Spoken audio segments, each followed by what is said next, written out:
look, we think that we are a progressive organism. We think that we as humans want new. We think that we want revolutionary. We want the mostest, bestest, fastest, coolest, most innovativest. And it turns out that we are not that. We are very complacent. We drink the same style of coffee. We listen to the same bands we've listened to for 20 years. We like the same actors. And so even though there are plenty of new bands, new types of coffee, new shows, we go to what we know. And therefore, if you are innovative, if you are a change agent, you are going to disrupt people and their comfort.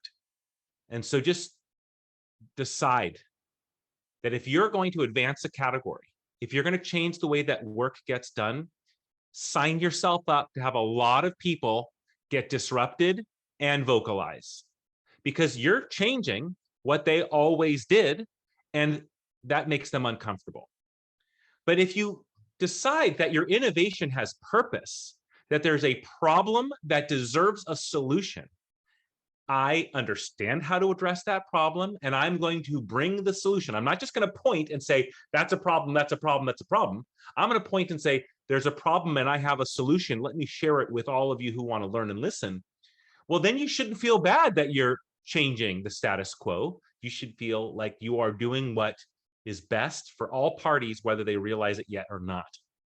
But to make all of those, as you call them, haters, those that sort of communicated frustration when you brought about change, it actually goes back to why we named the company Innovation Protocol.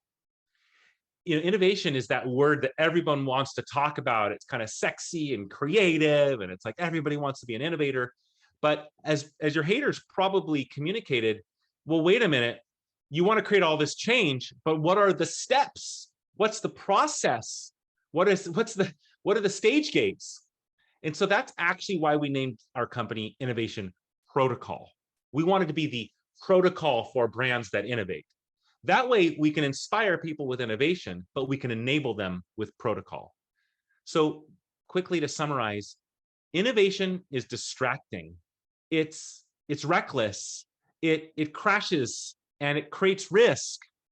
But if we always do things the way we did things, we're not going to advance as a society or as an industry. And so therefore, if you are inspired to change, if you are inspired to create and innovate, do it. But be sure to communicate what the plan is, what the process is, what the milestones need to be. That way, the disbelievers can see that there is a process path way forward, and it will assuage their disbelief. They will recognize the discomfort, but acknowledge that that process sounds reasonable, and you will minimize their distrust, you'll minimize their distraction, and they likely will come around later and say, wow, you helped me keep my career fresh. Wow, you really invigorated our category. I'm really inspired to keep doing this work, or I'm inspired to offer these new services. So that's what I do every day, is I usually am telling people, hey, change is afoot. Hey, the way that you ran this business for the last 40 years, not going to work with the new way that people buy. And they get annoyed, frustrated, and defensive. But the next thing I say to them is, we actually understood that you would be frustrated. And that is why we have built this plan. Here are the steps, micro and macro, short-term and long-term, cheap and easy, expensive and hard. And by putting together that process, they calm down and actually come back excited to innovate.